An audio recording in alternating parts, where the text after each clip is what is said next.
तक बैठा हूं। मैं भी शिष्य जीवन में रहा हूं और मैंने भी अपने जीवन की मर्यादा और शिष्य की मर्यादा को अनुभव किया है।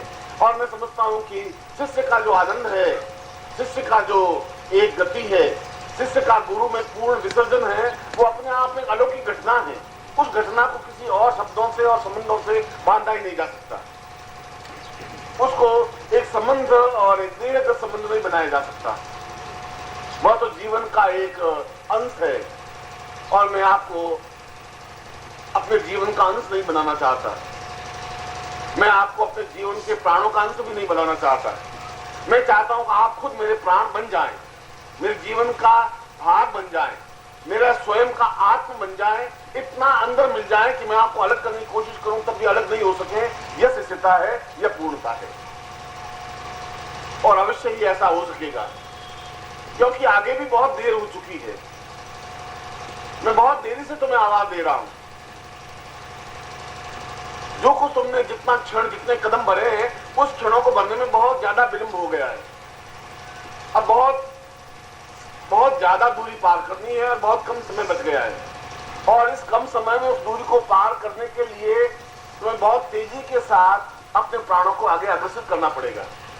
तेजी के साथ अपने प्राणों में रोड लानी पड़ेगी, तेजी के साथ बहाव होना पड़ेगा, तेजी के साथ त्वरा लानी पड़ेगी, तेजी के साथ विसर्जित होने की क्रिया लानी पड़ेगी। और यदि तुम में क्रिया नहीं है और तुम्हें तेजी नहीं है, तुम में गति नहीं है, तुम्हें प्राणों की चेतना नहीं है, तो फिर तुम्हें गुरु में एकाकार होने के साथ साथ गुरु के साथ तेजी के साथ बढ़ सकोगे। क्योंकि अगर तुम उतनी पूरी मंजिल पार नहीं कर सकते तो तुम उसमें पूर्ण रूप से समावित हो जाओ, वो अपने आप तुम्हें वहां तक पहुंचा देगा, क्योंकि वह तो पूरा संबंध है ही।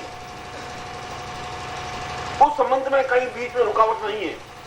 केवल रुकावट तुम्हारे और मेरे बीच में एक उंगल की रुकावट है या एक फुट की रुकावट है। और रुकावट है तुम्हारे अहंकार की और तुम्हारे अज्ञानता की। अज्ञानता इसलिए कह रहा हूं कि तुम उस बात को उतनी गहराई के साथ पी नहीं पा रहे हो। मेरी बातों को सुन रहे हो, मेरी बातों को पीने की जरूरत है, सुनने की जरूरत नहीं है। मैं सुनने के लिए उपदेश नहीं देने के लिए आया हूं। मैं इस संसार में कोई प्रवचन देने के लिए पैदा नहीं हुआ हूं।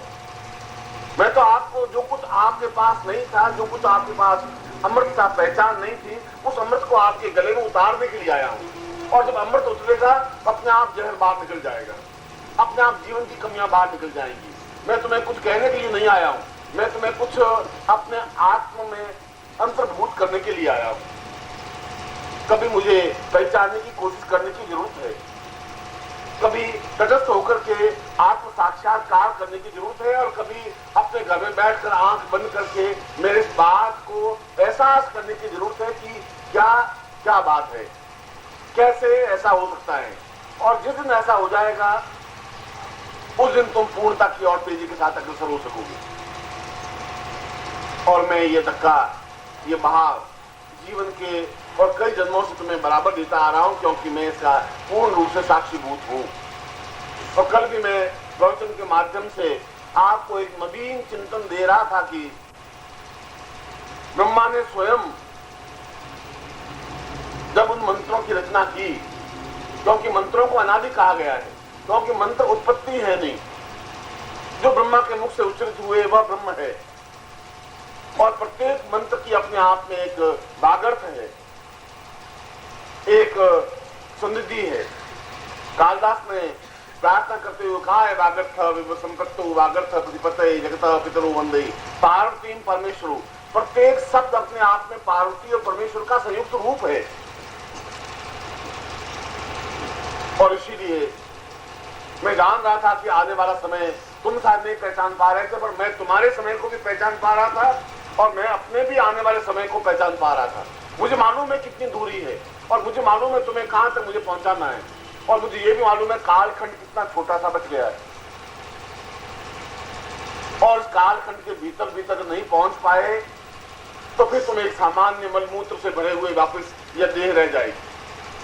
वापिस सामान्य मानव रह जाओगे, जो हानि लाभ की बात सोचोगे, आटे दाल की बात सोचोगे, व्यापार विनिमय की बात सोचोगे, 100, 25, 50 हजार 10 लाख रुपए इकट्ठे नोटों को गिन लोगे और कफन ओढ़ करके सो जाओगे।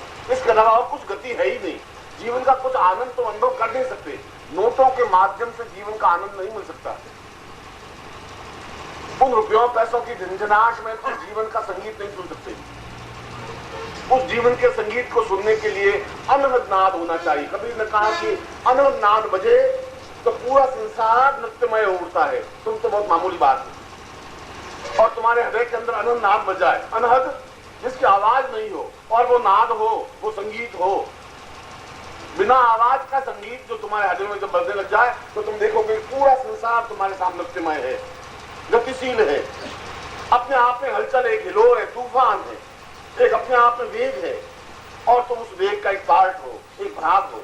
वो अनंत नाद अगर तुम जीवन में देख सको, अनुभव कर सको, वह जीवन का एक चरम क्षण प्राप्त कर सको, तब जीवन की सार्थकता है। अन्यथा तो तुम्हारी कई पीढ़ियां मर चुकी है, शमशान जा चुकी है और तुम्हारा भी गति वही है, उसमें कोई नवीन बात नहीं है। मगर तुम्हें ऐसा पर्सनलिटी, ऐसा व्यक्तित्व नहीं मिल पाएगा जो ये बात कह सकेगा। तुम्हें ऐसा कोई व्यक्ति नहीं मिल पाएगा जो तुम्हारे दिल को ठोका मार सकेगा, झकझोर सकेगा, लात की प्रहार कर सकेगा, तुम्हें कह सकेगा कि तुम गलती पर हो। कि गुरु चापलूसी करना जानता है, गुरु प्रार्थना करता है, गुरु हाथ जोड़ता है, गुरु गिड़गिड़ाता है, क्योंकि वो मानता है भिक्षुक है और जो भिक्षुक है वह गुरु नहीं बन सकता, वह चापलूस होता है। और तुम जितने भी गुरुओं के साथ गए होंगे वे केवल चापलूस निकले होंगे, ढोंगी निकले होंगे, पाखंड निकले होंगे, तुम्हारे सामने गिड़गिड़ाए होंगे और तुम्हें अच्छा भोजन करवाया होगा और तुम्हारी बहुत आदर सत्कार किया होगा। मैं ऐसा नहीं करता हूं, मुझे ऐसा करने की जरूरत नहीं है। मुझे तुम्हारे उस हृदय पर प्रहार करने की जरूरत है। मुझे जरूरत है तुम्हारे जो दरवाजे बंद है उनमें सड़ांध भर गई है, उसमें ताजी हवा का झोंका भरने की जरूरत है।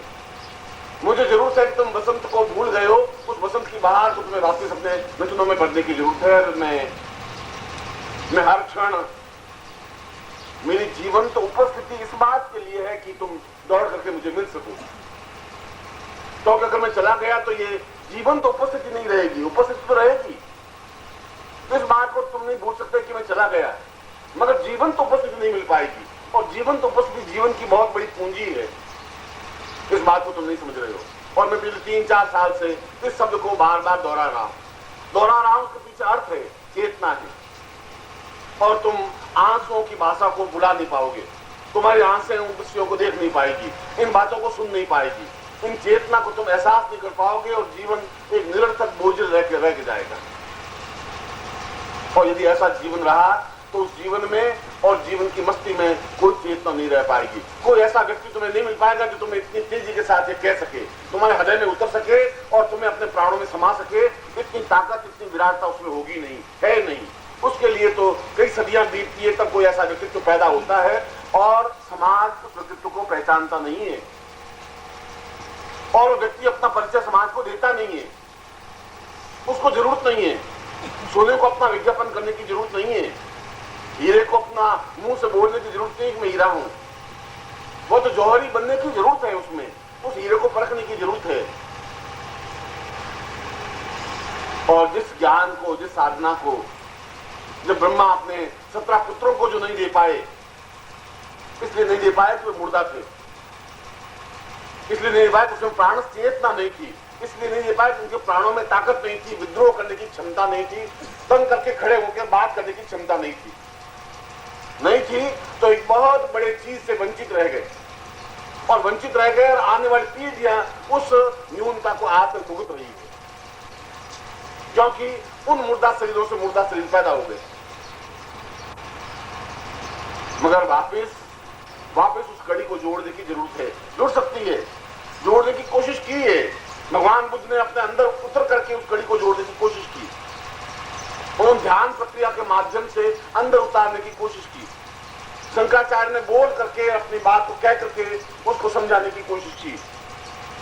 कई व्यक्तियां हो सकती हैं, कई तरह की अभिव्यक्ति हो सकती है, बोल करके भी, अंदर उतर करके भी, कह करके भी, समझा करके भी। कृष्ण ने कर्म क्षेत्र में खड़े होकर के कर्म के माध्यम से समझाया कि यह जीवन है, यह चेतना है, यह प्राण है, मुर्दा शरीर होने की जरूरत नहीं है। वो कह रहा है ये सब मुर्दे हैं, तो ये कह रहा है क्योंकि मुर्दों की संतान है इसलिए मुर्दा है। और कृष्ण जैसा व्यक्ति गलत नहीं बोल सकता। कृष्ण जब गीता में कहता है कि तेरे सामने जितने भी खड़े हैं, पांडव और दुर्योधन और कौरव, ये सब मुर्दा है, मरे हुए हैं, इनमें प्राण नहीं है, चेतना नहीं है, तू भी मरा हुआ है, मगर मैं तेरे पास हूं और मेरे स्पर्श से मैं तुम्हें जीवित कर दूंगा। आवश्यकता है तुम मेरे पास आ जा, आवश्यकता है मेरे में समाहित हो जा, आवश्यकता है तू मेरे ऊपर विश्वास कर, और आवश्यकता है तू ये भूल जा कि तू कौन है, ये समझ ले कि तू मेरा अंश है। तू अंश नहीं है मेरा, मैं खुद हूं, इसलिए तू मुझ में समा जा, मैं अपने आप तुझे युद्ध में विजय दे दूंगा। और मैं भी यही कह रहा हूं कि इस संसार के युद्ध में तुम अकेले नहीं हो। तुम मुर्दा तो हो, मगर तुम्हारे पास चेतना नहीं है, हथियार नहीं है, तुम्हारे पास औजार नहीं है, साधन नहीं है, मगर तुम्हें केवल निकट आने की जरूरत है। तो बिल्कुल निकट आकर के इतना निकट आने की जरूरत है कि तुम अपने आप से समा जाओ, अपना अस्तित्व तो भुला दो, मिटा दो। जिस दिन तुम्हारे आंसुओं की भाषा से मैं समझूंगा, उस दिन मैं समझ जाऊंगा तो अपने आप प्राणों में उतर गए हो। जिस दिन तुम्हारी आंखें बोल जाएंगी उस दिन अपने आप में समझ जाऊंगा। तुम्हारे होठों की भाषा को मैं अलग समझता हूं। तुम्हारी आंखें बोलनी चाहिए, तुम्हारा चेहरा बोलना चाहिए, तुम्हारे शरीर की धड़कन बोलनी चाहिए, तुम्हारा रोम रोम बोलना चाहिए, और वो सब कुछ मुझे बता देगा कि तुम कहां और किस जगह खड़े हो, कितनी दूरी पार की है और तुम्हें कितनी दूरी पार करनी है। जरूरत इस बात की है कि अगर गुप्त अंधेरा हो और अंधेरे में हाथ को हाथ नहीं सूझ रहा हो तो और कुछ करने की जरूरत नहीं है। अगर तुम्हें दिया जलाने की ज्ञान नहीं है तो अपना हाथ चुपचाप गुरु के हाथ में सौंप देने की जरूरत है। और जिस दिन ये हाथ सौंप दोगे, जिस दिन अपना हाथ सौंप दोगे, उस दिन तुम्हारी जिम्मेवारी समाप्त हो जाएगी। उस दिन उसकी जिम्मेवारी है कि उस गुप्त अंधेरे में से तुम्हें रोशनी की ओर ले जाए, और मैं तुम्हें रोशनी की ओर ले जा सकता हूं। इतनी क्षमता मुझ में है, इतना ज्ञान और रास्ता मुझे मालूम है। वो प्रकाश चेतना के रास्ते पर मैं चल चुका हूं, मैं उस प्रकाश को देख चुका हूं, मैं उस ब्रह्म से साक्षात्कार कर चुका हूं, और मैं तुम्हें उस गुप्त अंधेरे से निकाल करके उस जगह पहुंचा सकता हूं।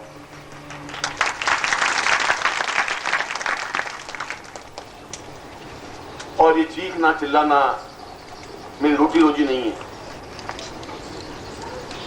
मैं तुमसे ज्यादा संपन्न हूं, ज्ञान में भी, धन में भी, ऐश्वर्य में भी, वैभव में भी, विलास में भी, प्रसन्नता में भी और दुख में भी।